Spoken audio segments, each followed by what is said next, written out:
Shalom, selamat pagi Bapak Ibu Saudara-saudari kekasih di dalam nama Yesus Kristus. Sebelum kita memulai segala pekerjaan aktivitas kita buat satu hari ini, mari kita terlebih dahulu mendengarkan dan merenungkan kebenaran firman Tuhan. Kita berdoa. Allah Bapa yang baik, sungguh kami bersyukur kepadamu atas segala berkat-Mu. Kami boleh menerima kekuatan baru dari Tuhan. Firman Tuhan yang kami dengar, biarlah menjadi kekuatan dalam segala aktivitas hari ini. Dalam nama Yesus Kristus, hadirlah Engkau Tuhan di dalam hati pikiran kami. Di dalam nama Yesus Kristus, kami berdoa kepadamu. Amin.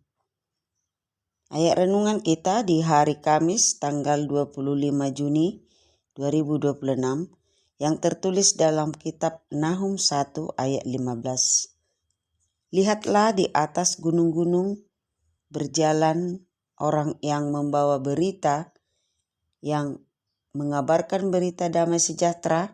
Rayakanlah hari rayamu, hai Yehuda, bayarlah najarmu, sebab tidak akan datang lagi orang dursila menyerah engkau.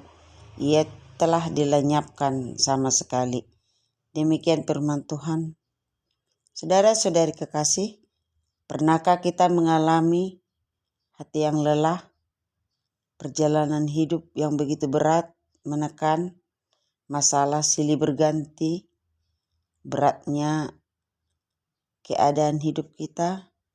Sering kita mengatakan, akankah ini berakhir? Kalau berakhir, kapankah? Jika saudara-saudari saat ini sedang dalam kepenatan, namun Allah hadir menyapa melalui firman-Nya, bukan dengan teguran tetapi kabar baik yang menggembirakan.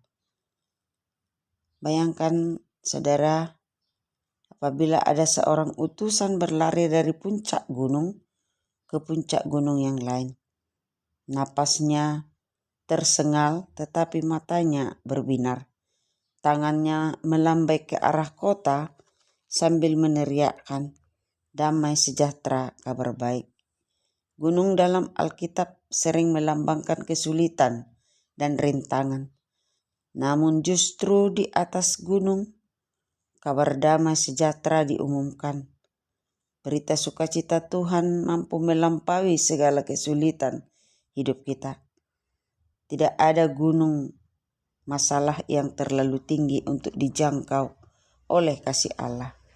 Perhatikanlah seruan selanjutnya pada ayat renungan ini. Dikatakan, rayakanlah hari rayamu. Ini bukan sekedar ajakan berpesta. Ini adalah panggilan untuk merayakan kemenangan kasih Allah. Hal ini mengingatkan kita bahwa kasih Allah bukan kasih yang kaku dan menghakimi. Kasih-Nya adalah kasih yang membawa kegembiraan, yaitu kasih yang melepaskan kita dari rasa takut, kasih yang memulihkan harga diri kita, kasih yang membuat hati kita bernyanyi, sekalipun badai menerpa, mencoba untuk menghancurkan sukacita kita dalam pengharapan kita. Ketika kita benar-benar merasakan kasih Allah, sukacitalah yang selalu menghibur kita. Ada respon alami hati yang diselamatkan. Ada kalimat yang menghibur dari ayat renungan ini, saudara. Sebab tidak akan datang lagi orang dursila menyerang engkau. Ia telah dilenyapkan sama sekali. Musuh kita adalah entah itu dosa, rasa bersalah, ketakutan, atau keputusasaan, telah dikalahkan oleh Kristus di kayu salib. Kasih Allah tidak hanya membuat kita tersenyum, kasih-Nya memberi kita kekuatan untuk bangkit kembali. Orang yang dikasihi oleh Allah adalah orang yang dikuatkan oleh Allah. Kita tidak berjalan sendiri. Kabar damai yang dibawa utusan ini bukan hanya untuk didengar saja, tetapi untuk dihidupi. Kemudian yang tidak kalah penting dari ayat renungan ini saudara, bayarlah najarmu. Ini ajakan untuk setia. Kesetiaan adalah nilai hidup yang harus diperjuangkan.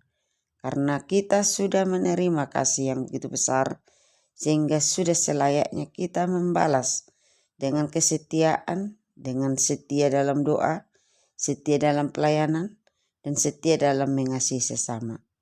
Saudara-saudari kekasih, yang berikutnya juga dalam menjalani hidup ini, kasih yang menggembirakan melahirkan kasih yang menguatkan, dan kasih itu mengalir dari hati kita kepada orang lain. Di atas gunung-gunung kehidupanmu ada kabar baik yang sedang berjalan menuju hati kita. Kabar itu adalah kasih Allah telah menang, dosa telah diampuni, masa depan ada di dalam tangannya, dan setiap hari adalah kesempatan baru untuk merayakan kasih-Nya. Jangan biarkan sukacita kita hilang. Biarlah kasih yang menggembirakan dan menguatkan kita memenuhi hati kita. Hari ini kabar baik itu datang kepada kita, bukan untuk satu hari saja, tapi untuk seumur hidup kita. Tuhan memberkati dan memenuhi hati dengan damai sejahtera yang melampaui segala akal pikiran kita. Selamat beraktivitas saudara-saudaraku. Tuhan Yesus memberkati. Kita berdoa, anugerah dari Tuhan Yesus Kristus, kasih setia dari Allah Bapa, persekutuan Roh Kudus, kiranya menyertai kita pada pagi ini sampai selama-lamanya. Amin.